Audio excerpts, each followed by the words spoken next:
cette matinée en points positifs et points négatifs?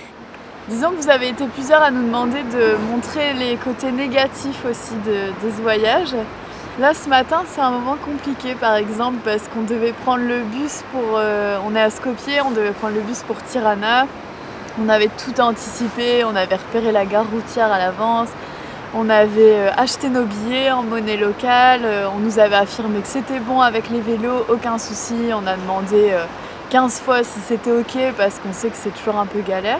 Donc voilà, ce matin on arrive, on se lève à 6h30, on arrive bien en amont à la gare. Et puis à l'heure prévue, le bus arrive et en fait c'était une mini navette. On peut avoir une image du bus pour illustrer ses propos, s'il vous plaît? Une image. Ouais. Super, donc dépité en voyant ça. Le chauffeur odieux avec nous, vraiment odieux, il nous insultait et tout. Enfin, aucun arrangement possible de pouvoir mettre les vélos dans la navette alors que la navette était vide. Donc on se demande s'il fait son trajet vide ou pas. On avait acheté les billets, on avait tout et il avait un petit coffre, donc je pense que ça passait. Enfin, s'il avait été arrangeant, nous on enlève les roues et tout, c'était possible. Mais finalement, on a été complètement recalés. Et donc là, c'est le genre de mauvais moment pendant le voyage où on est bloqué à Skopje et on se dit qu'est-ce qu'on va faire, parce que si on avait choisi de prendre le bus, c'est parce que on commence à être fatigué du dénivelé et là pendant l'hiver c'est vraiment rude de passer les sommets enneigés et tout ça. Donc là ça fait 3 jours qu'on est arrivé en Macédoine et le pays se traverse très vite parce qu'on est parti de Grèce et là on est déjà tout au nord de la Macédoine du Nord. On n'a pas beaucoup d'images parce que c'était vraiment 3 jours à pédaler en mode robot et à lutter face au vent. Ouais, c'était dur, hein. On a eu des conditions météo, alors il pleuvait pas, mais il faisait très froid et surtout un vent de face continu. Et mentalement, c'est très difficile en fait de rouler pendant 3 jours avec un vent vraiment, qui te freine, quoi. C'est... On n'a jamais eu ça, on pédalait l'un derrière l'autre et on s'alternait machinalement pour essayer d'avancer et c'était vraiment... très dur parce qu'en plus les bivouacs, il fait des températures négatives là en ce moment et c'était conditions assez extrêmes. Donc, Macédoine du Nord, premier pays dans notre série des Balkans. On va enchaîner assez vite avec l'Albanie, le Monténégro, la Bosnie, la Croatie. Eh bien, première impression, c'est méconnu et sous-coté parce que franchement, c'est un super beau pays. Il y a des très beaux paysages qui doivent être différents l'été, mais là, en hiver, avec les sommets enneigés, c'est superbe. Les gens sont sympas, les magasins sont top. Alors, quand on est cyclo-voyageur, c'est important aussi de pouvoir trouver de la nourriture correctement. Et ici, franchement, on est surpris. C'est très bien fourni. Après, voilà, les Balkans, ça a son petit lot de galères. Par exemple, on ne peut pas avoir Internet ici, donc pour la navigation, il faut anticiper un petit peu plus. Notre carte SIM française, elle ne marche pas dans les pays des Balkans, donc il faut télécharger des cartes hors ligne à l'avance, etc. Bref, ça demande un peu plus d'organisation. On était aussi agréablement surpris, les Macédoniens parlent anglais pour la plupart. Ouais, ça c'est cool. C'est chouette parce qu'on avait le souvenir de la Pologne et de la Serbie où c'était un peu compliqué. Et là en plus sans internet, on n'a pas de moyen de traduire, etc. Donc c'est très pratique. Donc vraiment, on ne connaissait pas du tout la Macédoine, on ne savait même pas le placer sur une carte et c'est une belle surprise. Ouais, donc comme vous l'avez compris, nous sommes coincés à Skopje pour l'instant en attendant de trouver une solution pour quitter la ville et donc le pays. Alors pourquoi veut-on quitter Skopje par les transports? Au nord de Skopje, il y a le Kosovo, qui est vraiment seulement à quelques kilomètres. Sauf que le Kosovo, politiquement, en ce moment, c'est pas terrible. Et nous avons des tampons d'entrée en Serbie sur nos passeports et on a peur que ça nous pose problème pour l'entrée sur le territoire du Kosovo, vu qu'il y a toujours un conflit entre Serbie et Kosovo. Donc on a décidé de faire l'impasse sur le Kosovo pour cette fois. D'autant que c'est bien dans les terres, donc il va encore y faire assez froid et on préfère se diriger vers la côte. Et donc notre objectif, c'était l'Albanie, qu'on a très envie de découvrir aussi. Donc le bus qu'on était censé prendre ce matin devait nous emmener à Tirana, la capitale albanaise. ce n'est pas possible, mais on va pas lâcher l'Albanie pour autant. Donc cet après-midi, on recherche une solution pour se rapprocher de la frontière entre Macédoine du Nord et Albanie. Ici en Macédoine, il y a un mélange culturel intéressant en fonction de qui dominait le pays à telle ou telle époque.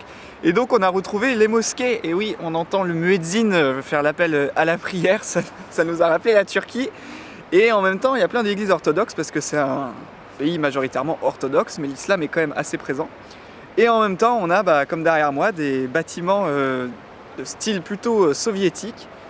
La ville qui a été reconstruite après un très gros séisme dans les années 60, donc qui a été reconstruite dans un style un peu discutable.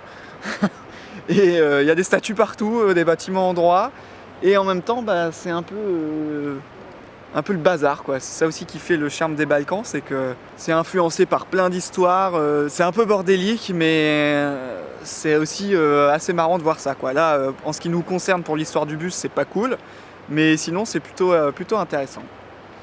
Donc normalement quand on se revoit, on aura réussi à quitter la ville de Skopje. A tout de suite!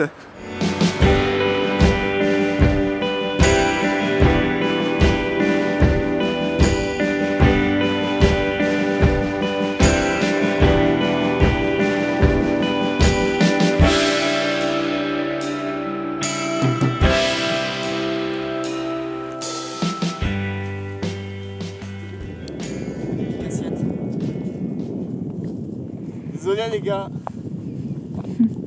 pas de croquettes. Les petits compagnons de route en Albanie. Alors suite de cette histoire, pour vous c'est juste un cut, mais pour nous il s'est passé pas mal de choses depuis qu'on était à Skopje.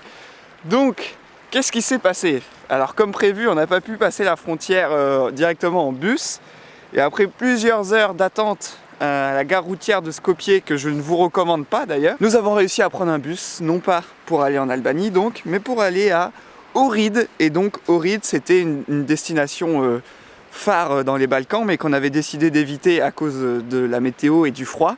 Mais finalement, on y est allé, et franchement, aucun regret, c'était super, vraiment. On va vous montrer les images dans un instant. Et donc pour aller à Ohrid, il a quand même fallu graisser la patte du chauffeur qui voulait pas nous prendre les vélos. Donc voilà, la petite magouille, le billet au chauffeur pour qu'il accepte finalement de prendre nos vélos dans sa soute.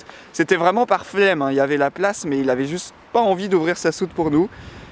Il l'a fait avec un petit billet, et nous ça nous arrange bien puisque nous voici maintenant à l'heure actuelle en Albanie, et on a passé la frontière le long du lac Ohrid, vraiment magnifique. On s'est empressé de redescendre ensuite dans la vallée côté Albanie parce que là-haut il fait vraiment très très froid.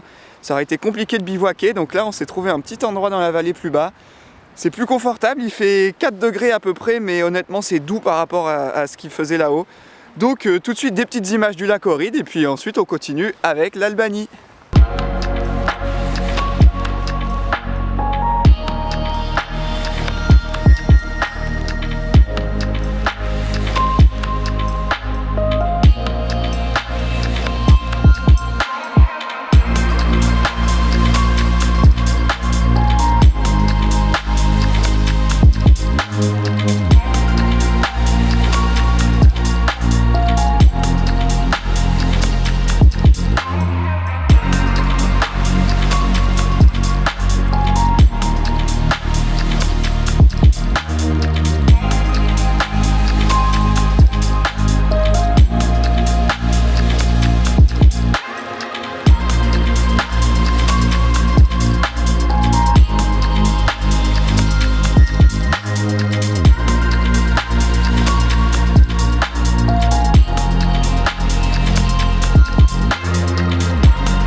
Et voilà, après 3 jours, c'est déjà la fin de notre séjour en Albanie. En fait, ça se traverse super vite, enfin, surtout avec l'itinéraire qu'on a choisi. Hop, j'attends que le camion passe. Donc on se dirige actuellement à la frontière avec le Monténégro, forcément qui est dans les montagnes, donc ça va grimper. Donc météo en Albanie, très difficile, il y a du soleil, mais il fait super froid. Là j'ai les mains qui sont en train de geler, donc je vais essayer de la faire courte. Et un vent de face horrible. Franchement... Un vent mais vraiment horrible. On a Là, quasiment pas de plan d'ailleurs parce que c'est impossible de filmer. C'est ça, on n'a presque pas filmé, on se prend des rafales à 80 km/h depuis 2 jours et on peine à avancer, vraiment, on commence à être épuisé. Bref, l'Albanie, beaucoup de similitudes avec la Turquie, très étonnant pour nous, ça nous a vraiment rappelé notre séjour en Turquie. Déjà par rapport à la religion, parce que c'est un pays qui est essentiellement musulman. 80% des croyants ici sont musulmans. Et donc ça induit aussi une certaine générosité et un sens de l'accueil qu'on avait en Turquie. Donc les gens sont vraiment souriants, sympas, ils nous font toujours tous un petit coucou, le klaxon d'encouragement. Ça c'est chouette. Et il y a aussi beaucoup de noms qui ressemblent à la Turquie. Ouais, la langue, même l'alimentation, il y a plein de points communs. Ça c'était un peu une surprise pour nous parce qu'on ne savait pas du tout à quoi s'attendre en Albanie. Mais donc voilà, un pays très pauvre, hein, vraiment là le constat est sans appel, surtout par rapport à la Grèce où on était il y a encore 2 semaines. Donc pays pauvre et aussi très sale. Malheureusement, comme pour l'instant tous les pays des Balkans qu'on a fait, des déchets partout et là c'est vraiment je pense le pire de tous. Les rivières sont toutes ultra polluées, pleines de déchets, ça c'est assez catastrophique. Donc prochaine destination, Monténégro, et là ça monte, donc je coupe parce que j'ai plus de souffle.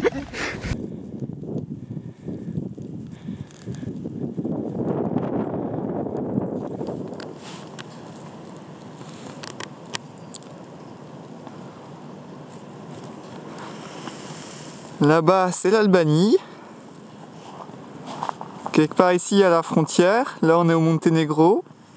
Et au fond là-bas c'est l'Adriatique.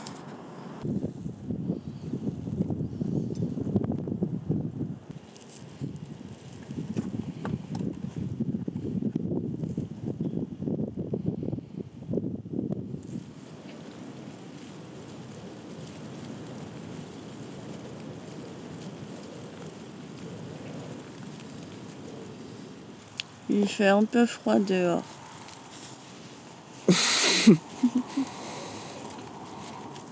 Ça va vous?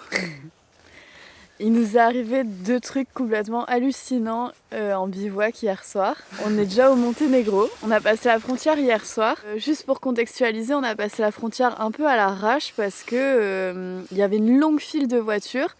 Et il y a un monsieur qui nous a dit non mais vous pouvez y aller, passer au truc piéton, allez-y et tout. Et donc en fait on est passé et personne nous a contrôlés. Et on est bien passé à côté des douaniers et tout ça, donc voilà, ouais. Nous tout naïfs on est passé. Sachant que d'habitude il y a toujours 2 postes, il y a le poste de sortie du pays et le poste d'entrée dans le suivant. Et là il n'y en avait qu'un. Bref, donc nous voilà partis au Monténégro, une énorme montée pour commencer, on plante la tente. Le vent est toujours là d'ailleurs. Le vent souffle et tout, vraiment on caille. Et là on entend une voiture qui se gare à côté de nous. Donc moi toujours un peu flippé depuis cette histoire en Bulgarie où on nous avait embêtés toute la nuit. Je me méfie. Et là il y a un gars qui sort qui me tend. Il fait hey, my friend, my friend. My friend. Et il me tend un grand bidon d'eau et de l'autre un sac super lourd. Quand je le prends limite je tombe tellement il est lourd. Et dedans il y avait 2 bouteilles d'eau chaude qu'il avait dû tirer à son robinet. Donc ça... Un génie parce que franchement il caille et du coup faire la vaisselle à l'eau tiède et tout c'était un régal. Un régal. Même rien que mettre de l'eau, en fait c'était comme des bouillottes du coup, donc rien que mettre les bouteilles d'eau contre nous, ça faisait trop du bien. Et dans la hotte du Père Noël aussi il y avait un iced tea, un paquet de snacks genre curly, un sachet de fruits. Trop sympa. Et tout ça alors qu'il nous a jamais parlé, il nous a juste vus au bord de la route et il s'est dit ah la vache ils sont en galère, il fait froid et tout, je vais leur ramener des trucs. C'est incroyable. Et du coup à mon avis il s'est juste vraiment inquiété pour notre survie et il nous a ramené des choses essentielles, merci à lui. Et donc plus tard dans la nuit, on se réveille, là Brewen me dit calmement il y a une voiture juste à côté. Et là par contre on entend un truc beaucoup moins agréable que My Friend, on entend... Police control passport. Et le problème c'est que comme il fait froid, on était tout emmitouflés dans les duvets, et donc le temps que je sorte de mon duvet, que j'ouvre la moustiquaire et que j'ouvre derrière, les gars derrière ils s'impatientaient quoi. Ils Les étaient là, policiers ils se disent mais open the door, passport et tout. je pense quand on a ouvert, ils ont vu à nos têtes qu'ils nous avaient réveillés, que c'est pour ça. On était deux pauvres touristes innocents. Au final, il était tôt, hein. Il était Il était 22h. mais nous, on était déjà au milieu de notre nuit. Et donc, ils ont contrôlé, ils rigolaient pas. Hein. Donc, ils nous ont demandé pourquoi on était là, où est-ce qu'on allait ensuite, etc. Et là, on voit qu'ils cherchent le tampon du passage au Monténégro dans nos passeports. Et ils étaient là, ils discutaient à deux. Nous, on comprenait pas parce qu'ils comprenaient pas la langue, mais ils cherchaient. Ils étaient là, stamp. Ils nous disaient, il est où le tampon? Et nous, on était là, ça y est, ça nous retombe dessus, cette situation. On est passé pour la première fois sans tampon à une douane. Tout de suite, je lui ai montré la photo en lui disant on est passé là. Et du coup, les deux, ils ont reconnu le poste frontière. Ils se sont dit, ok, ils sont passés là. Ils ont fini par nous dire... vous avez pas le tampon, normalement il y a un tampon quoi. Mais ils nous ont dit que c'était bon, qu'on pouvait sortir du pays et puis aller en Croatie, ils nous ont laissé tranquilles. Ce soir on dort pas en bivouac, hein, ça on peut vous le dire. De toute façon il fait trop froid. Et ce qui est marrant c'est que c'était l'anniversaire de Brewen, ce bivouac hier soir. Je m'en souviendrai. Improbable.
fête nos 1 an, nos 1 an sur les routes, on le fête à Kotor. On est bien arrivé face à cette magnifique baie de Kotor où on va rester quelques jours pour se reposer et pour célébrer nos 1 an sur les routes.